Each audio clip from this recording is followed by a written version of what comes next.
저는 이지성 작가고요. 제가 또 공교육 교사를 7년을 했어요. 7년 공교육 교사 7년을 했는데, 제가 이제 어디서 시작을 했냐면 분당에서 시작을 했어요. 근데 분당도 한 2000년, 그러니까 지금으로부터 24년 전에 이제 분당에서 시작을 했는데, 그 당시만 해도 분당이 뭐 천당아래 분당, 요즘은 조금 분당이 조금 뭐랄까 힘이 좀 여전히 힘이 세지만 그래도 예전에 하고 비교하면 조금 위세가 조금 다운된 느낌인데, 거기에 그 당시 제가 24년 전인데 그 당시 제가 되게 충격을 받았던 게 뭐냐면, 그 우리 반 아이들이 영어를 못하는 사람이 저밖에 없는 거예요. 아니 갔는데 다 해리포터를 영어로 읽고 있는 거야. 24년 전입니다. 24년 전. 그래서 어느 날 또 이제 학교를 갔는데 우리 반 애들이 막 어떤 애를 막 놀리는 거예요. 이름이 최도, 그 다음에 끝에 그 말할 수 없는데 지금 뭐 30대죠. 막 놀려서 뭐냐 그랬더니 하는 얘기가 애가 혀 수술을 했대요. 그래서 제가 물어봤죠. 다 이제 영어를 너무 잘하니까 why 이렇게 물어본 거예요. why. 그러면 걔가 한국말로 대답을 했어요. 웃기려고 하고 있는데 조금 진지하네요. 저의 특기가 유머 강인데 좀 오늘 저의 특기를 발휘하지 못할 것 같아서 굉장히 마음이 안 좋습니다. 저 진짜 웃겨요. 아무튼 그래서 제가 영어로 물어서 와 했더니 걔가 한국말로 뭐라고 대냐면, 그 영어 발음을 좀 더 이렇게 잘 하기 위해서 아빠가 수술을 해줬다. 그러고 났는데 며칠 뒤에 9시 뉴스에 그게 나왔어요. 분당의 뭐 초등학생들은 뭐 영어를 뭐 잘하기 위해서 혀수술도 한다. 이제 그런 학교 이제 되게 셌습니다. 정말 셌고, 뭐 장관상 받은 애 이런 애가 막 한 반에 5-6명씩 되고, 그리고 또 기억이 나는 게 좀 문화 충격이었는데, 저는 그 당시 이제 전라도에서도 이제 시골은 아니고 전라도를 대표하는 도시에서 올라왔는데, 이제 분당에 왔는데, 이제 어느 날은 이제 우리 반 아이들을 이제 어디 사나 한번 궁금해서 아파트를 쭉 둘러보고 있는데, 그 1층에 그 24년 전입니다. 믿거나 말거나 1층에 슈퍼가 있는데, 이 슈퍼가 카드키를 대야 들어갈 수 있는 입주민 전용 슈퍼인데, 거기서 그 막 프랑스, 덴마크 외제만 파는 거예요. 거기서 굉장히 큰 문화 충격을 느끼고, 제가 그 뒤로 영어를 안 가르쳤습니다. 이것도 웃기려고 했는데 넘어가겠습니다. 제가 오늘 좀 힘들어서, 사실은 장인어른 허리띠를 차고 있어서 제가 이사를 하다가 옷을 못 찾아가지고 지금 엉망인데, 원래 또 마이도 예쁘게 입고 오려고 했는데 허리띠도 없어가지고 장인어른이 마침 오셔서 허리띠를 빌려서 와가지고 제가 지금, 근데 어쨌든 오늘 저의 장기 유머 강의가 전혀 안 먹히네요. 힘드네. 자, 어쨌든 그런데 이제 24년, 근데 이제 제가 그때 제가 공교육 교사를 하면서 우리나라의 인문학 교육 들어보셨죠? 이거 제가 처음으로 한 거예요. 대한민국 최초로. 그래서 제가 몇 살 때였냐면 그때 27살 때였어. 27살 때 인문학 교육을 공교육에서 처음, 사교육에도 없던 시절에. 그래서 이게 이제 난리가 난 거예요. 그 다음에 무슨 631 학습법, 온갖 특이한 이런 이제 교사를 하면서 왜 그랬었는지 모르겠는데 여러 가지 시도를 하고, 심지어 상담실도 운영했어요. 피노키오 3당실. 피노키오. 책도 썼어요. 책도. 그래서 이제 이게 뭐냐면은 애들이 이제 그 쉬는 시간이나 점심시간 또는 뭐 방과 후에 얼마든지 와서 저를 만나서 상담을 할 수 있는, 상담이라고 해봤자 둘이 이제 애가 와서 되게 얼굴이 안 좋아요. 그러면 손잡고 나가서 컵떡볶이 하나 사주면 돼요. 그러면은 애가 맛있다, 선생님 너무 맛있어요. 그러면서 저 다음에 또 와도 되죠? 이러면 이렇게 하면서 이제 상담도 되는데, 온갖 다양한 것들 했었고, 책도 좀 여러 권 썼었고, 그러다 보니까 제가 심지어 30살 때, 3년 만에 30살 때는 EBS에서 제가 다큐멘터리를 찍습니다. 그러니까 뭐랄까 지금 이제 안 놀래시네. 내가 너무 놀래고 있어. 뭐 하는 분들이죠? 뭐지? 아니 27살에 교사가 돼서, 내가 교대를 나왔는데 내 학점이 2.2야. 2.2. 학교를 안 나갔어. 정말 개판인데 27살에 교육을, 특별한 교육, 인문학 교육부터 시작해서 여러 가지 교육을 해서, 30살 때 다큐멘터리가 나왔다니까, EBS에서. 놀래야 돼, 이거. 나 진짜. 집에 다 이런 사람 한 명씩 있나? 그래서 이제 EBS TV 나오고, 또 이제 30살 때 책이 나와서 또 이제 그 교육 분야 베스트셀러가 되고, 그러면서 이제 제가 이런 거를 겪는데, 이제 제가 32살 때인가 33살 때 굉장히 놀라운 제안을 받습니다. 그 뭐냐면 우리 학교에 우리 반에 그 병원장을 하시는 분이 계셨어요. 그분 이제 사모님이 이렇게 학부모님이시죠. 우리 반 오셔가지고 난 아직도 기억을 해요. 제가 이렇게 운동장 쳐다보고 있는데 5층에선가 무슨 뭐 너무너무 멋진 차가 싹 들어오더라고요. 그러더니 딱 주차를 하는데 그 당시만 해도 학교 운동장에 또 주차가 가능했습니다. 그 옛날 24년 전이에요. 근데 이제 그분이 저한테 그 대한민국에 없던 최고의 대안학교를 자기들이 설립하고 있다. 설립 중이다. 그러면서 저한테 뭐라고 하냐면 월급 3배를 2배인가 3배인가는 기회가 나면 월급을 3배를 줄 테니 선생님만한 적임자가 없다. 저한테 와달라는 거예요. 32살인가 밖에 안 나요. 역시 또 안 놀라네. 놀라운 사람들이야 진짜. 왜 이렇게 놀랍죠 여러분? 너무 놀라운 분들인데. 그래서 이제 그때부터 저하고 대안학교의 인연이 시작이 됩니다. 그래서 그 뒤로 뭐 저기 강남 저기 무슨 동에 있는 거기 이제 학비가 그 당시 한 20년 전 기준으로 학비가 한 3천만 원 학비만. 근데 이제 거기서 뭐 라틴어도 가르치고 막 그 이제 약간 이제 뭐랄까 재벌가 쪽에서 좀 관심 있는 분이 만드신 건데 이제 거기도 제가 이제 처음에 뭐랄까 많은 조언을 좀 해드리고 그래서 저는 이제 우리나라의 대안학교는 아까 처음에 말씀드린 제 초등학교 교사 시절에 월급 3배 거기는 지금도 종종 그 학교 다큐멘터리가 방송에 나와요. 우리나라 넘버원입니다. 예, 거기부터 시작해서 이상하게 저는 그 다음에 교사를 그만두고 작가가 되어서도 온갖 대안학교 뭐 저기 강원도에 있는 엄청 큰 대형 기독교 유명학교 뭐 그 대안학교부터 시작해서 또 망해버린 숱한 대안학교들 이렇게 막 되게 연결이 돼서 제가 뭐 대충 기억을 했을 때 대안학교를 한 30곳 정도를 제가 거의 한 20년 넘게 제가 본 것 같아요. 흥망성쇠도 보고 대안학교 교육이 이게 문제구나. 그리고 대안학교 교육이 이게 장점이구나. 여러 가지를 봤어요. 그래서 제가 왜 이 말씀을 드리냐면은 아까도 말씀드렸지만은 이 혁신영재사관학교 이 오도환 대표하고 우리 최병우 교감 선생님이 하는 이 학교를 제가 어쩌다 보니까 추천을 하게 됐어요. 네. 그 이유는 간단합니다. 제가 교사로 돼 있더라고요. 네. 아니 저는 그런 의사를 표현한 적이 없고 난 안 하겠다. 절대 안 하겠다라고 이야기를 했는데 갑자기 제가 교사로 홈페이지에 올려져 있어서 이렇게 왔어요. 여기까지 오게 되고 그래서 제가 이런 거를 쭉 이렇게 대안학교부터 시작해서 우리나라 좀 사실은 이제 미국에 있는 교육 뭐 또 제가 뭐 여러분 믿거나 말거나지만 또 하버드 가서도 강연도 하고 또 저기 이스라엘에 있는 뭐 노벨상 수상자 15명 배출한 뭐 히브리 대학교 뭐 테라비브 대학교 그다음에 또 이런 학교가 있어요. 포모나 칼리제라고 포모나 쳐보시면은 이게 그 미국 인문대학 넘버원이에요.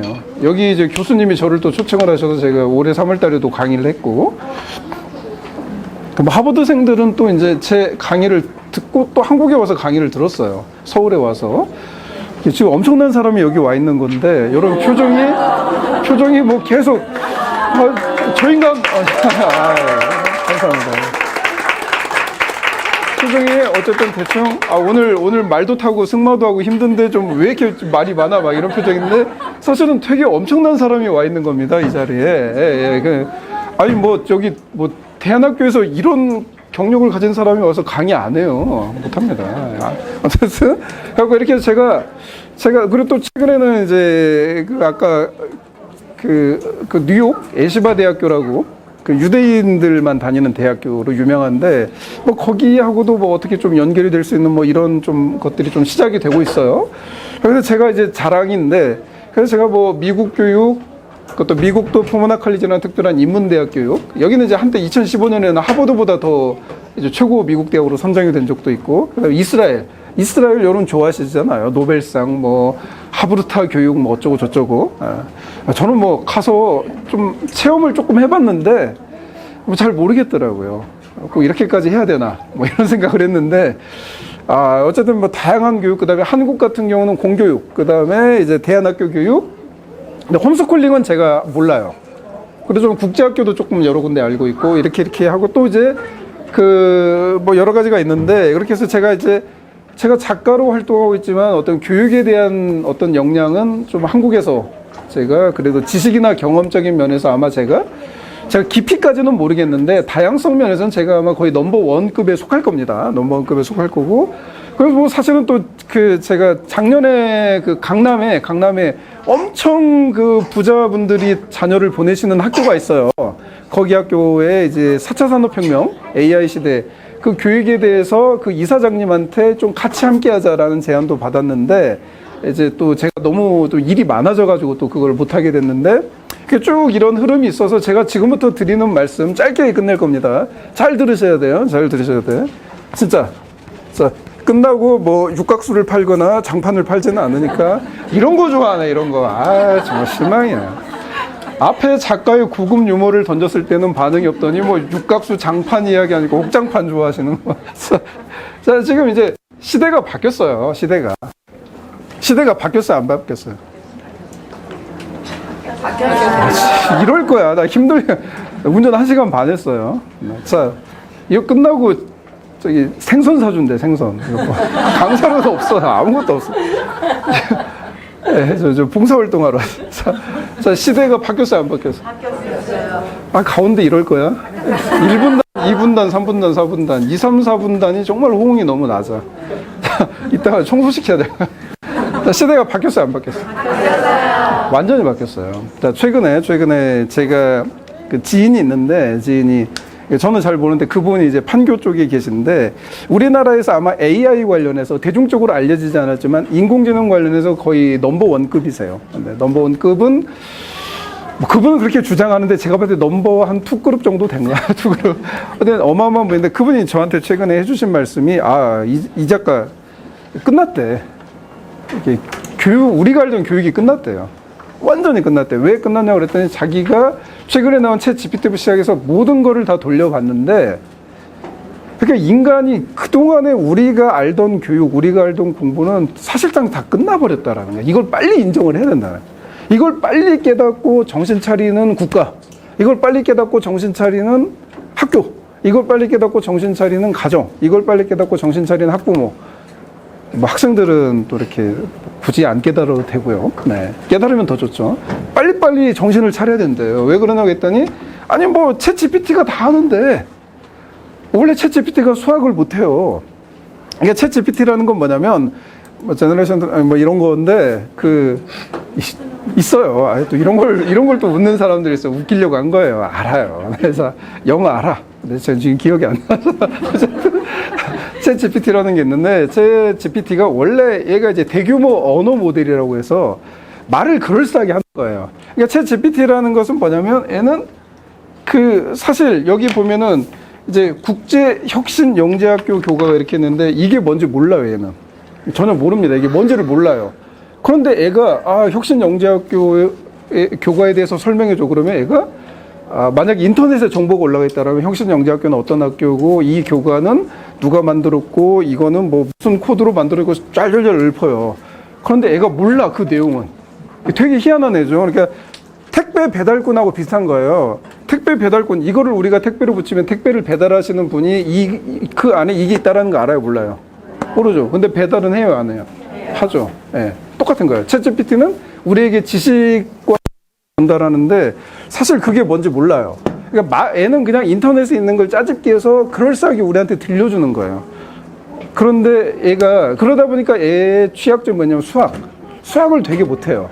근데 최근에 우리나라 수능이라든지 미국 수능 수학 거의 만점을 맞고 있어요. 그러니까 제가 여러분께 묻고 싶습니다. 자, 여러분 중에 우리나라 수능 수학 만점 맞으실 수 있는 분 계세요? 없잖아요. 그쵸? 없잖아요. 그게 끝난 거예요. 우리가 알던 기존 교육은 끝난 겁니다. 그러니까 이게 되게 심각한 건데, 그래서 제가 에이트라는 책에 이게 찍고 있으니까 혹시나 이게 이제 영상으로 나가면 책이 팔릴까봐. 에이트라는 책에, 이게 뭐, 이렇게 먹고 살아야 됩니다. 요즘은 참 고달프고 척박한 시대라 어떻게든 한 권이라도 팔아야 돼요. 에이트라고. 2019년에서 이제 20년 초에 베스트셀러 1위를 찍은 책인데, 에이트라는 책이 있어요. 예, 안 읽어보신 분은 오늘 당장 구매를 하시면 돼요. 자, 근데 이 에이트라는 책이 제가 이미 2019년에 이런 이야기를 썼어요. 이런 얘기, 챗GPT 나오기 전에. 이제 다 끝났고, 그렇다고 이제 그러면 뭐 국영수를 하지 않아야 되냐? 절대 아닙니다. 원래 인공지능 시대가 됐는데 국영수를 더 열심히 해야 돼요. 진짜예요.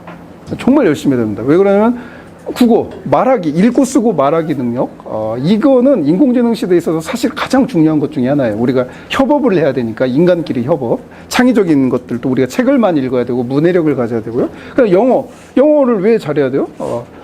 인공지능은 다 영어로 애가 이해를 해요. 그래서 만약 여러분이 챗GPT한테 한국말로 물어보면 애가 한국말로 대답하는데 애가 지 안에서 영어로 번역해서 이렇게 쪼르륵 해서 이렇게 하는 거예요. 실제 시스템은 영어예요. 잉글리시.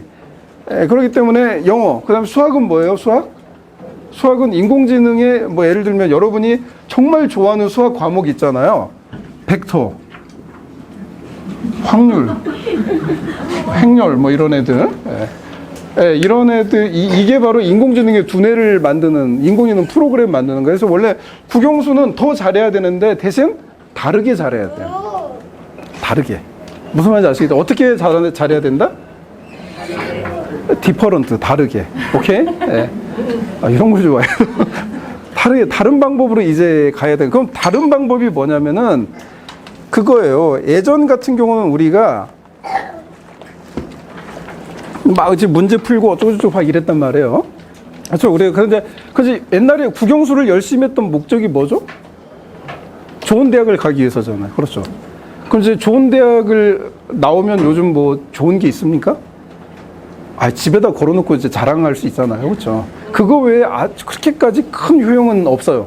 점점점 서울대를 나와도 심지어 하버드를 나와도 미국에서도 이게 좀 쉽지가 않고, 명문대라는 거는 사라지지 않을 거고 앞으로도 계속 수요가 있을 거지만 이 명문대는 점점 우리 부모 세대가 알고 있는 명문대의 그런 파워는 없어집니다. 점점점 없어지게 돼요. 네, 없어지게 됩니다.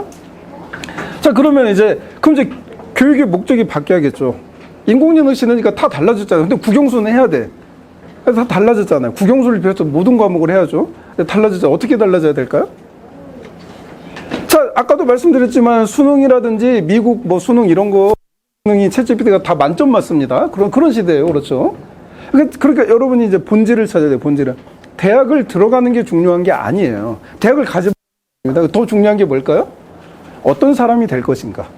어떤 사람. 그러니까 이게 예전에는 뭐 되게 철학적인 질문이었고, 뭐 80년대, 90년대, 뭐 심지어 지금 한국에도 통용되는 거죠. 우리 애를 어떤 사람을 만들 것인가로 나는 교육 목적을 두고 키우고 있다. 그러면 앞에서 사람들이 그래요. 어휴, 너무 훌륭하네요. 뒤에서 동거 아니야? 이게 한국의 분위기였단 말이에요. 실제잖아요. 그렇죠. 제정신이 아니다. 저 애 어떻게 하려고 그러냐. 서울대 보내야지. 죽기 살기로 공부시켜서. 이렇게 생각을 하는데, 이제는 그게 맞는 시대가 앞으로 점점점 된다네요. 인공지능하고 경쟁을 해야 되기 때문에 이제는 우리 애를 어떤 대학에 보낼 것인가, 어떤 지식을 넣어줄 것인가. 지식은 당연히 중요합니다. 앞으로 계속 중요하지만 그게 이제 밑으로 내려간 거예요. 어떤 사람이 될 것인가. 그럼 여기에는 뭐가 들어있어요? 어떤 사람이 될 것인가? 뭐가 들어있습니까? 큰 두 가지가 있죠. 인공지능하고 차별화가 되는 거 큰 두 가지. 첫 번째, 인공지능은 사람이 아니에요. 그렇죠? 그러니까 이 인공지능이 이제 챗 GPT고 뭐고 다 딥러닝이라고 깊숙하게 공부를 하는데, 지금 방금 허리띠 안 보였죠? 오늘 너무 부담스러워요. 장인어른 허리띠. 무슨 얘기죠? 챗 GPT. 챗 GPT는 이제 인공신경망, 딥러닝이라고 하는데, 그러니까 인공지능이라는 것을 우리가 두려움으로 바라보면 끝없이 두려운 거고요. 인공지능이라는 것을 우리가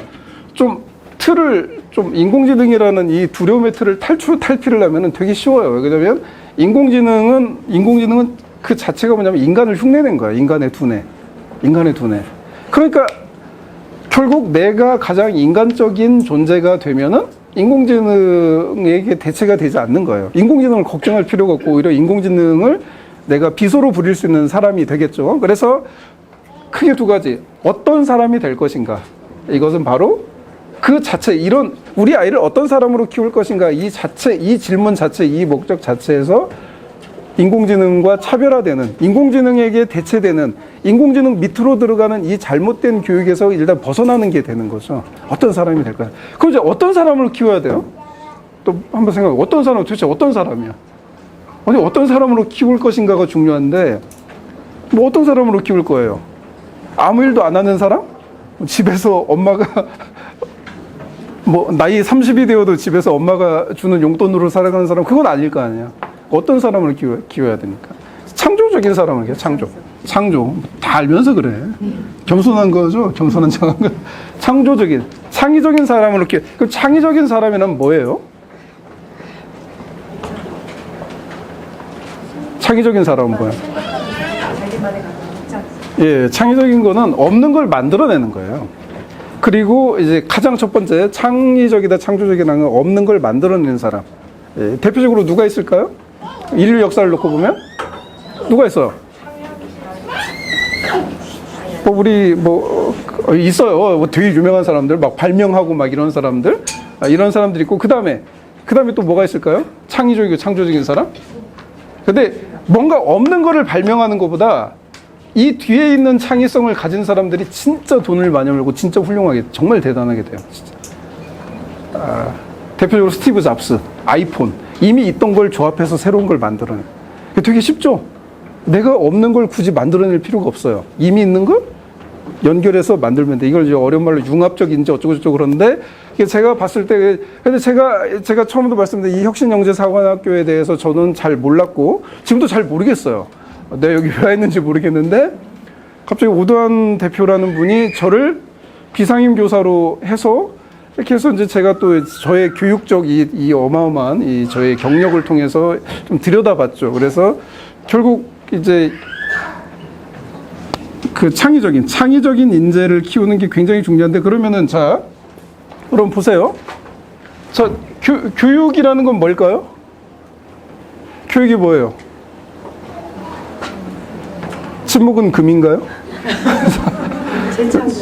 교육은 뭐예요? 교육은 교사예요. 가정교육은 부모고요. 학교교육은 교사인 거예요. 그래서 뭐 교육대학교나 사범대학을 들어가면 제일 먼저 듣는 게 뭐냐면, 교육의 질은 교사의 질을 뛰어넘을 수 없다. 교사 자체가 곧 교육이에요. 그럼 이제 여기서 우리가 역으로 봐야죠. 자, 그러면 앞으로 미래형 인재를 키우는 교육이 중요한 게 누구예요? 교사죠. 사람이야. 근데 이 교사가 어떤 사람이어야 돼요? 창의적인 존재여야 돼. 창조.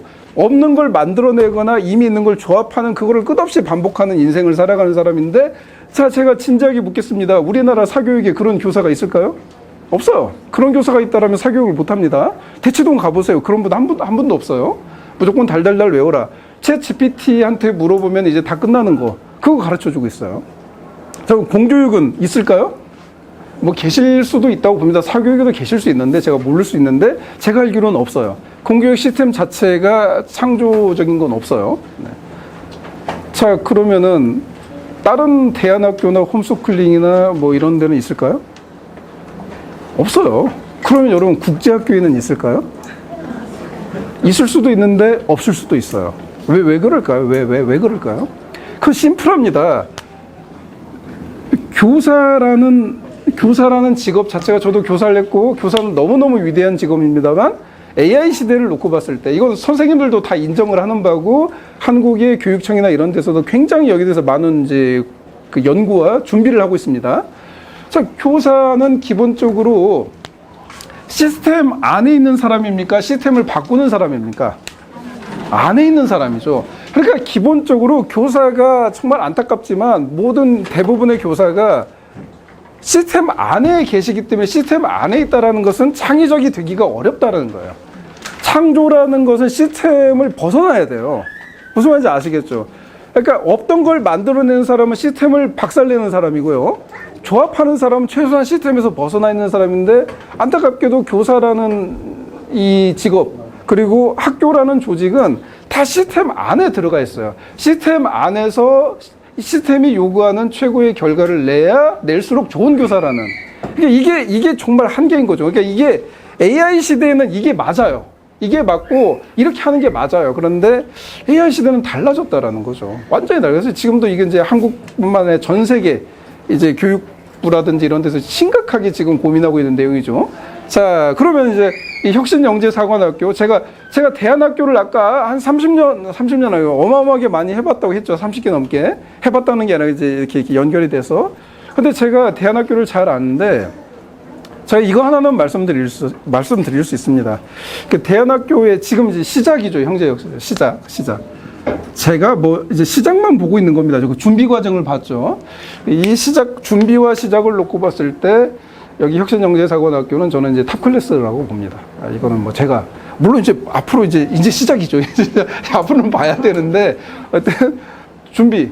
그러니까 이 영재혁신사관학교는 이제 오두환이라는 교사와 최병호라는 이제 교사, 그리고 또 다른 너무 좋은 훌륭한 선생님들이 있는데, 가장 제가 이 준비를 한 걸 봤을 때 이 두 분이 준비를 하더라고요. 두 분이 준비를 하는데 이 두 분이 결국 교사인 건데, 그러면 이제 여기서 자, 오두환이라는 사람에 대해서는 저는 잘 몰라요. 아직도 누군지 모르겠어요. 자주 보고는 있는데 누군지 잘 모르겠어요. 잘 몰라요. 그런데 왜 제가 모른다는 건 뭐냐면은, 아니 뭐 가족도 서로를 잘 모를 수 있잖아요. 근데 이제 그래서 저는 이제 결과를 놓고 보는데, 이거 이 오두환 대표라는 사람이 되게 창의적인 건 맞아요. 없던 걸 만들어내지는 않는데 이미 존재하는 거를 잘 엮고 그걸 변화시키고 이렇게 해서 계속 성공적인 결과를 만들어내는 거를 저는 지금도 옆에서 계속 지켜보고 있거든요. 참 신기하게 한다. 그래서 제가 사실은 좀 끼워주라. 나도 돈을 벌고 싶다. 근데 안 끼워줘요. 굉장히 뭐랄까, 그러면서 이렇게 저한테 부려먹고 있는 거죠. 네, 끝나고 생선 한 마리 사줄 거면서.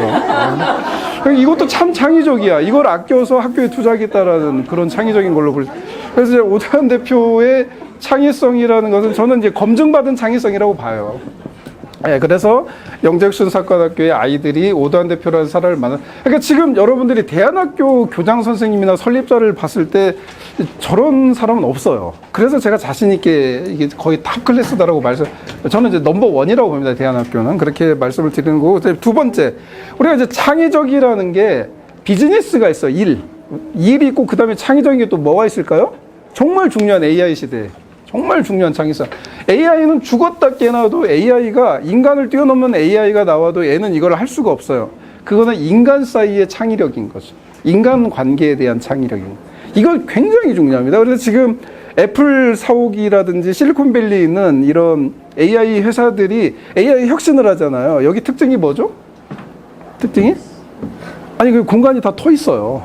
그래서 그냥 가다가 처음 보는 사람도 만나서 뭐 칠판에다가 자기가 생각하는 거 적어놓고 그 만나서 토론하고, 그리고 이제 그걸 이제 소통이라고도 하고 뭐 협력이라고도 하고 그러는데, 지금 이렇게 IT 기업, 인공지능 문화를 혁신을 일으켜 나가고 있는 이런 기업들의 특징이 뭐냐면은, 물론 이제 기본적으로 IT 능력이 다 있는 사람이지만 거기서 정말 중요한 게 자기 혼자 특별한 이런 사람은 드물다라는 거예요. 그런 사람은 잡스 정도 이렇게, 또는 엔비디아 젠슨왕 이렇게 뭐 어쩌다 한 명 나오는 거고, 그 밑에 있는 대다수의, 물론 그 사람들도 천재들이지. 우리하고 비교하면. 그렇죠. 저하고도 비교하면 천재예요. 뭐 구글에서 뭐 근무한다 뭐 그럼 다 천재들이지. 기본적으로 천재는 영재, 수재, 그죠. 제 학점 2.2라 저도 항상 학력에서 제일 항상 부담스러워요. 그래서 그냥 저는 공부 잘하는 사람들은 무조건 다 영재, 수재로 보는데, 이제 거기서 보니까 중요한 게 뭐예요?